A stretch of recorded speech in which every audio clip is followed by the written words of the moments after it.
It is May 3rd, 2022. Welcome to Caitlin Sports Corner. Man, I tell you what, man, last week in the sports world, things were popping. I mean, just absolutely popping. So, without further ado, let's go ahead and talk about the NFL news that's buzzing. And actually, yesterday, this dropped on my radar, and I'm like, what? Yeah, DeAndre Hopkins, Cardinals wide receiver, is suspended for 6 games for violating um, the NFL's PED policy. Wow, that's gonna sting a little, I think. Don't you think? I mean, seriously, I mean, sure. I mean, DeAndre Hopkins, he was great fantasy last year. I had him, I think, in my NFL.com league, and yeah, he was great. But it makes me wonder how many times he's actually done this, though, because considering how well he did last season. But I don't know. But according to an article on FoxNews.com, DeAndre Hopkins said in a statement on Monday he was confused and shocked by his positive performance enhancing drug test, which led to a 6 game suspension. He was shocked, and I think he is planning to reappeal people.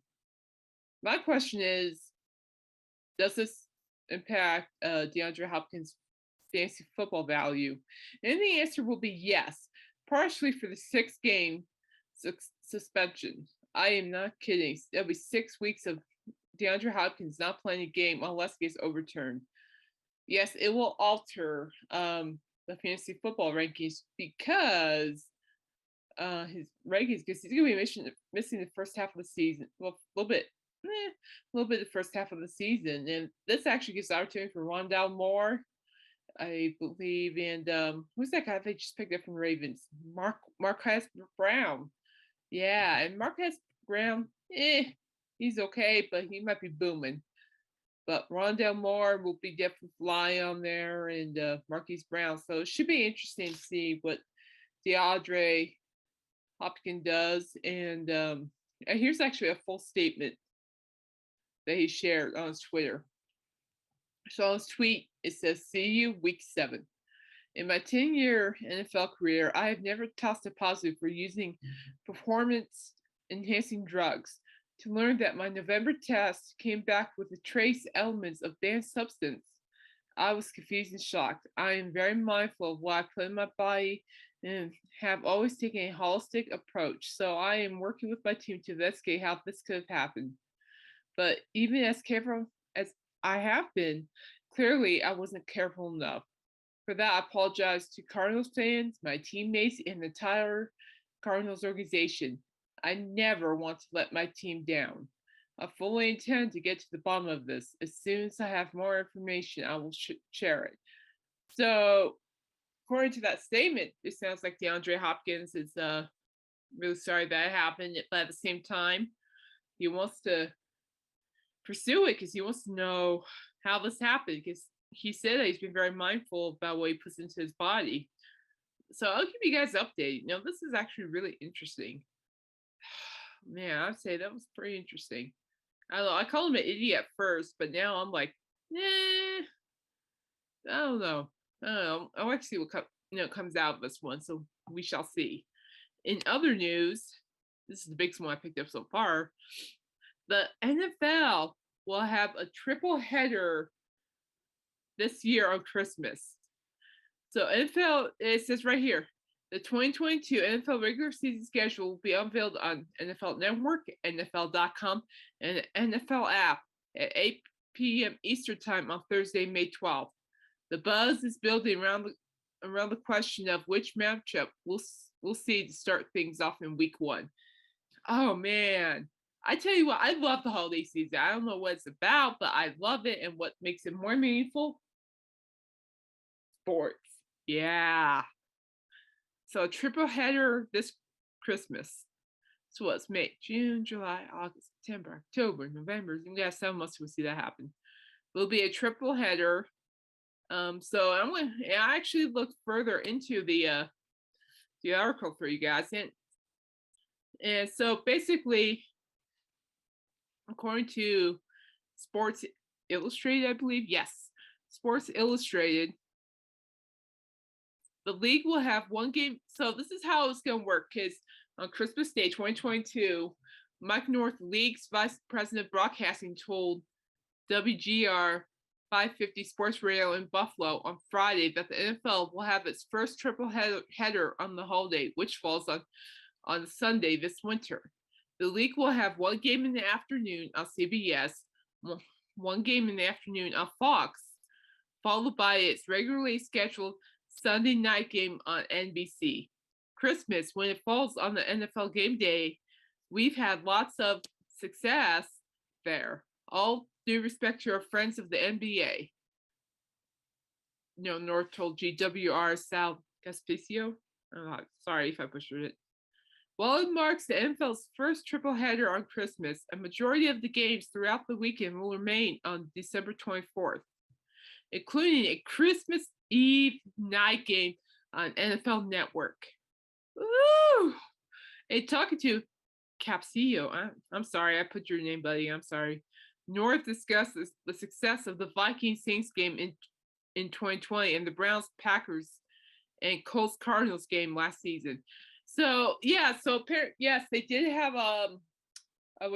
football games on Christmas, and there were a lot of people tune in for those. Even I tune in for those. Yeah, no regrets. And I tell you what, I am pumped. I am. You know how great it's to be able to hang out with your family, have a good time, to switch on the TV and watch sports. Like, oh, it's the most wonderful time of the year. Oh man, I'm so excited. So I'm serious. Seriously, I am. I mean, I dork out about music, but come on. Woo. All right, so what I'm going to do, so on May 12th, the schedule will be released, and I will be on here sharing to you guys and what I think.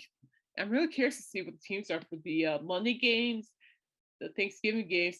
We know it's Lions for Thanksgiving, but who the Lions will face in the other game, Cowboys, and then Christmas games.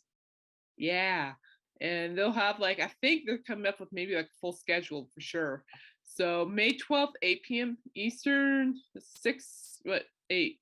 So 7, 6, 5 p.m. Pacific Standard Time, 6 p.m. my time, 7 p.m. Central Time, 8 p.m. Eastern Time. So I'm excited, and I can't wait to show you guys this. I'm seriously excited. I mean, my mind's just blazing, absolutely blazing.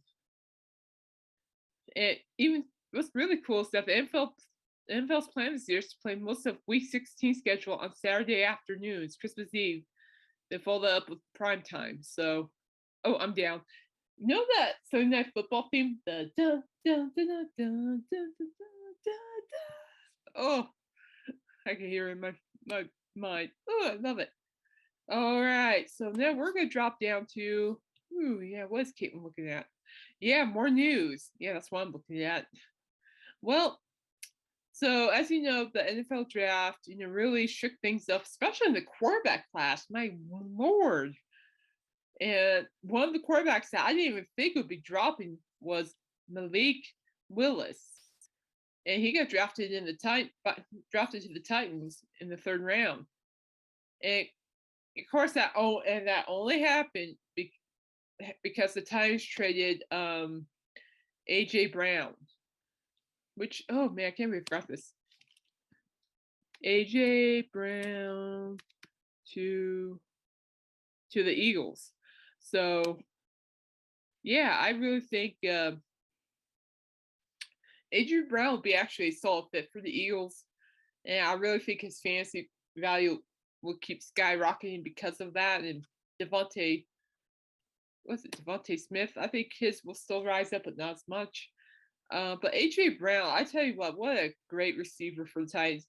He was for the Tennessee Titans, and now he's with the Philadelphia Eagles, and that means Jalen Hurts has more opportunities, more weapons to throw to. So I'm excited to see what AJ Brown does. And of course, when AJ Brown departed from the Titans, veteran quarterback and their starting quarterback, Ryan Tannehill, was not happy. In fact, he kind of gave his opinion. Like, hold up. So first, he mentioned how shocked he was about the AJ Brown trade. Then there's a statement about him mentoring Malik Willis, and I quote: "Titans quarterback says this is from Bleacher Report. Ryan Tannehill, Titans quarterback, says he doesn't think it's his job to mentor Malik Willis, but if he learns from him, that's a great thing. Or in other words, it's not his job to babysit or build up Marquise, yeah, Marlik Willis, but it will be. But the greatest thing of all will be Willis to learn under him. So, so I think that speaks a lot. Man, also, Tannehill's been kind of flopping. Pretty much times are in a do or die mode. So, with that being said, I really think Tannehill needs to step up and really lead that team. I mean, he has, but he could do better in many ways.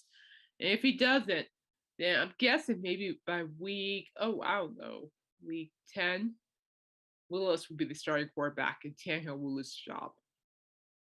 That would be interesting. For sure. All right, now let's talk about the NFL draft. I tell you what, this NFL draft was interesting. For starters, the Cowboys didn't even show up to draft. I don't know what the heck they were thinking. Oh my gosh, horrible. Even there were some Cowboys fans in the Chat Sports YouTube chat room saying, please draft a quarterback. We're tired of Dak Prescott. Very honest. And what really surprised me was that Kenny Pickett was the first quarterback taken off the board. And I get that. Okay, the Steelers are in desperation mode because Ben Roethlisberger respectfully retired, and then you got Mason Rudolph. You have Kenny Pickett, and you have another quarterback, which the Steelers drafted. And I'm like, what on earth are you doing? You have Kenny Pickett. You don't need another quarterback. You just don't. Steelers. I don't know, but the way I'm seeing it, Mason Rudolph will start, Kenny Pickett will be second, and then whoever they drafted will be third, as far as I'm concerned. So, I don't know. Of course, if you really look into next year's NFL draft, the quarterback class is stacked. And one of them will be, one of the quarterbacks on there will be C.J. Stroud. That would be interesting to see, even though I'm a Michigan State fan. But I don't know. Stroud is a heck of a quarterback. So it's just, I don't know. It's like, I don't know how, if I could grade this whole draft as like all third, it was a meh. Just because I don't know, there are a lot of shakeups. I mean, Aiden Hutchinson went to Detroit, which was a great call, but Travion Walker to Jaguars, no. I think the Jaguars had every opportunity to get something else, but they decided to go with him. So, and then again, it also falls back to the Seattle Seahawks, because the injury-prone running back Chris Carson, was hurt most of last season with, I think, a bad neck injury. Then you have San Diego State University running back, veteran running back Rashad Penny. Then you have MSU Spartan running back Kenneth Walker III. There's some huge debate. Rashad Penny's okay. Walker, he's great in college, but I really need to see the tape see him not tape, like in preseason, see how well he does with running the football, because the Seahawks are in rebuilding mode because they gave us the Russell Wilson. And by the way, yes, I was a little bummed that the Broncos gave away their draft picks, but you know what? We walked away with some good draft picks, and I'll show you guys in a few minutes, but here in a bit, actually. But it's concerning. It's like Rashad Penny, he's not my make it or break it running back. And again, I have never even drafted Rashad Penny. Kenneth Walker, I think Rashad Penny has always struggled as a running back for the Seahawks, and I really think Kenneth Walker III will actually have opportunity to make waves in Seattle. I don't know. I was surprised he didn't even pick up a quarterback. I'm serious. It's like I was expecting him to pick up a quarterback like Carson Strong, but he went undrafted and later signed to the Eagles. So I'm like, what are you doing? Are you seriously thinking about keeping Drew Lock as your starter? Glad we shipped him. Oh my gosh, I cannot tell you how much he gave me a headache. I mean, seriously, it's like I know Locke has good intentions. I know he's good intentions on the field, but those intentions are not showing. So who knows? Maybe Seattle will help. But I don't know. If we finally have a quarterback, so I'll take it. Russell Wilson, do not let me down. Do not. But also, experts have been saying that the AFC West is stacked.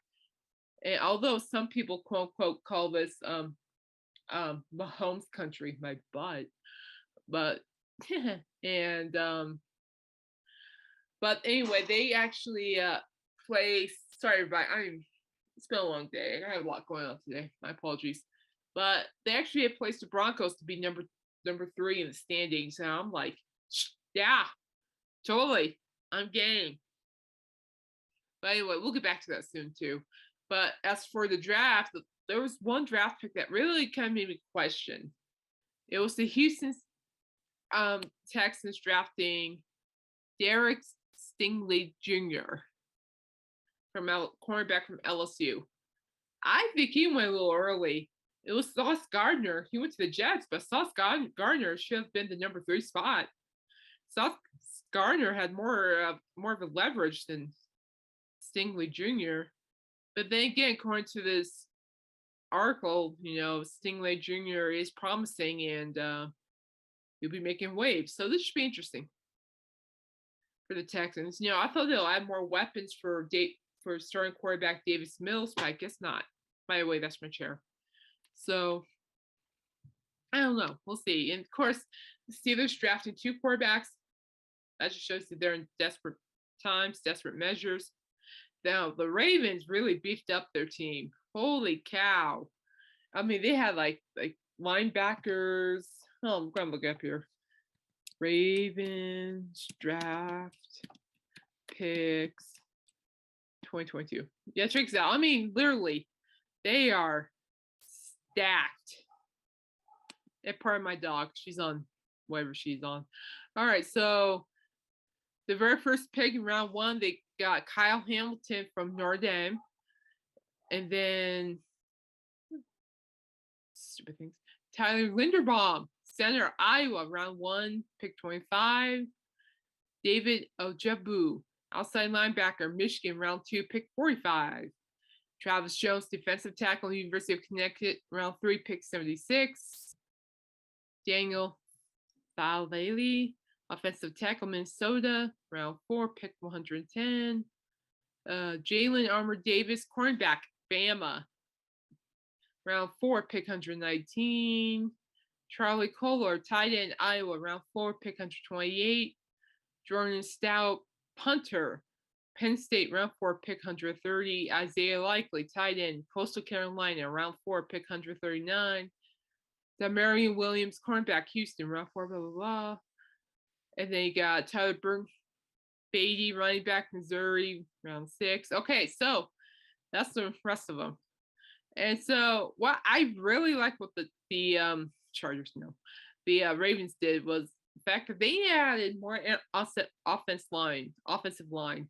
I'm serious because last season Lamar Jackson just kept getting pummeled and everything. And their pro center was lacking. It was just horrible. So with the combination of those offensive linemen, Lamar Jackson will be all over the field. And I'm kind of interested in why they picked 2 tight ends. I think it's because Mark Andrews is great, but I think adding extra tight ends will make things a little bit more fun for the defense.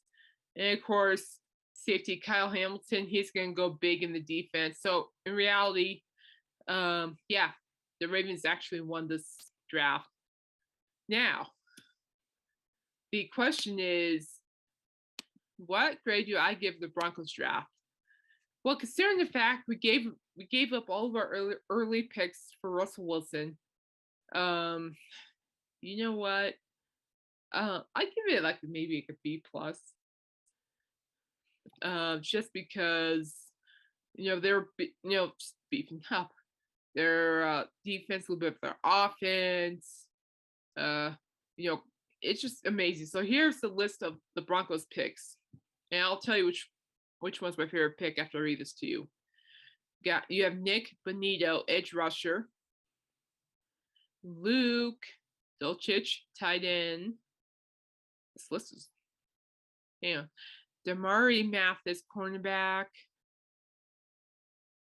Ioma Uwazarik, defensive lineman.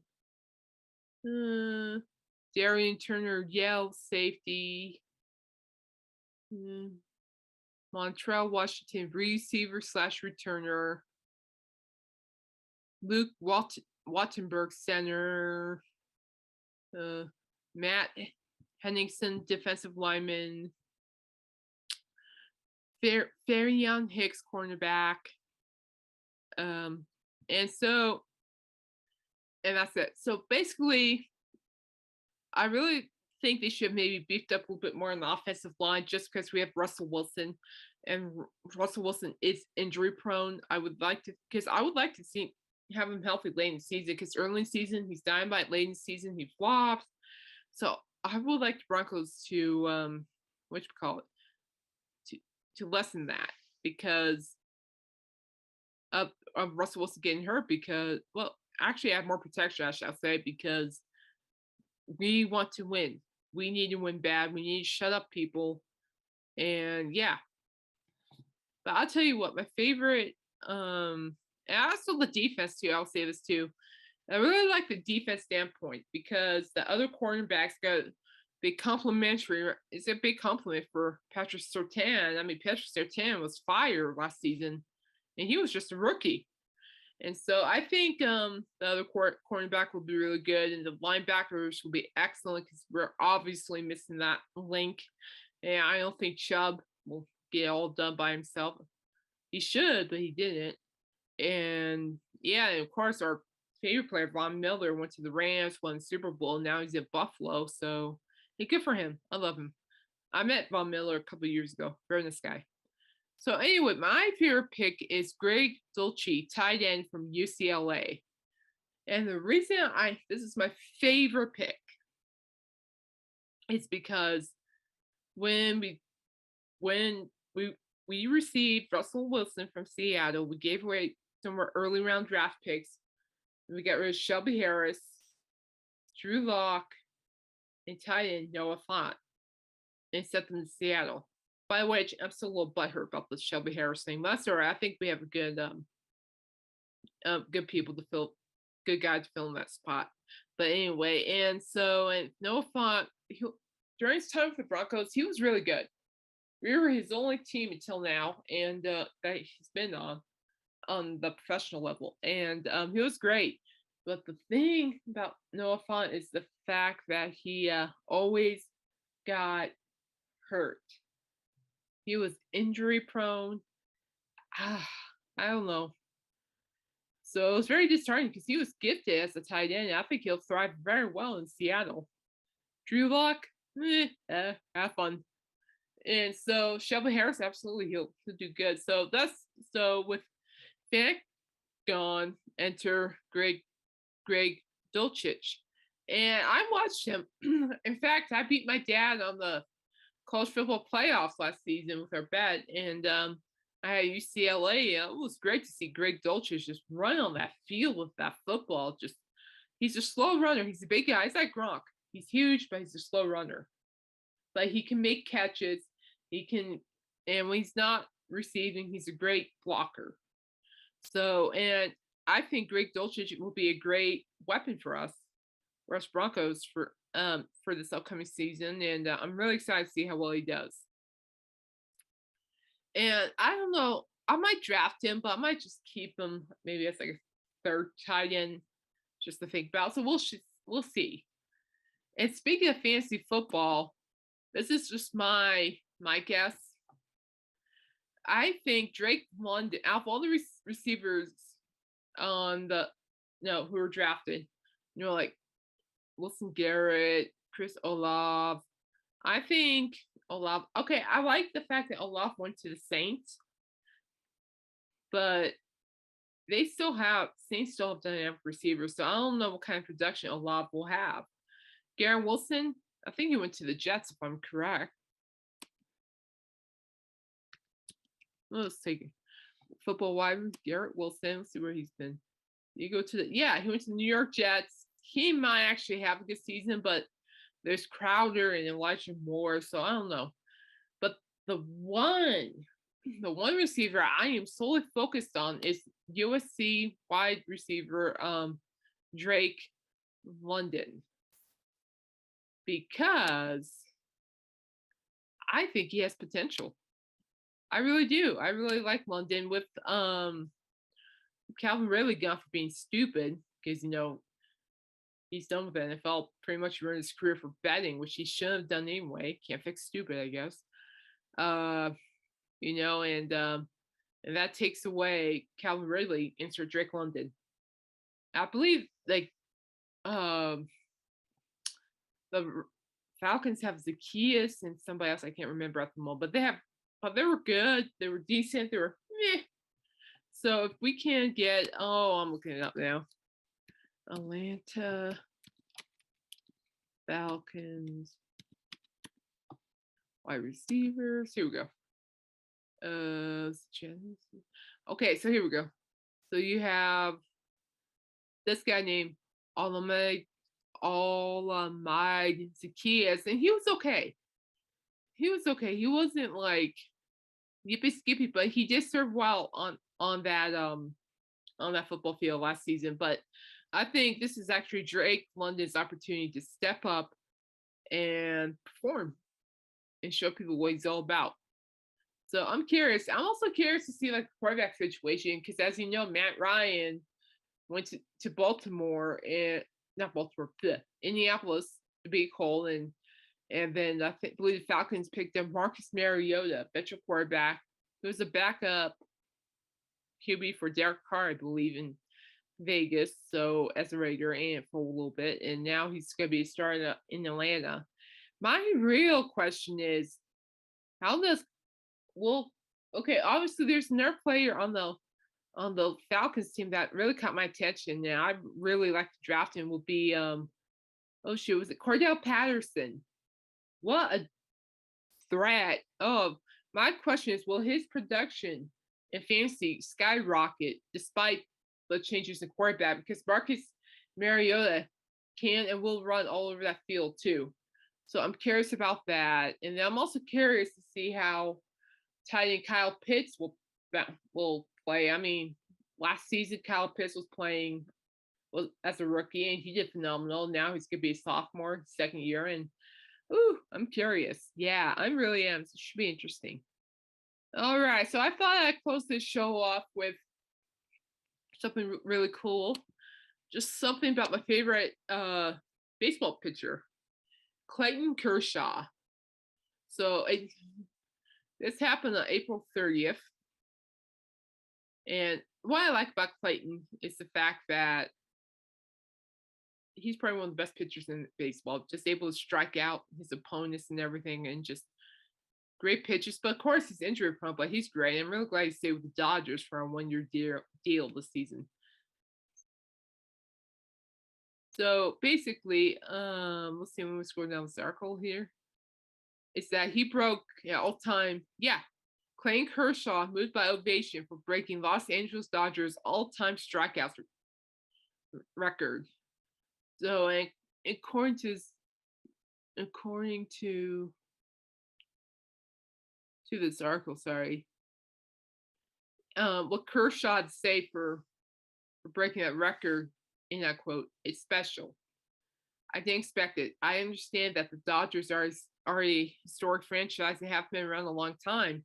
So the guys that are on that list that I was fortunate enough to pass was a big deal. But I didn't know that fans would know or honestly care that much. It was special for me. It literally was. It was cool to see. I tried to brush it off, and keep going, but they wouldn't let me. It definitely meant a lot, and he really had worked hard for it, to beat that record. And I think between him and Max Scherzer, the Mets starting pitcher, those two are like my favorite pitchers right now of all time. All right. Well, anyway, I'm gonna let you guys go. I'll keep an eye on things, and I'll see you guys next week. Bye.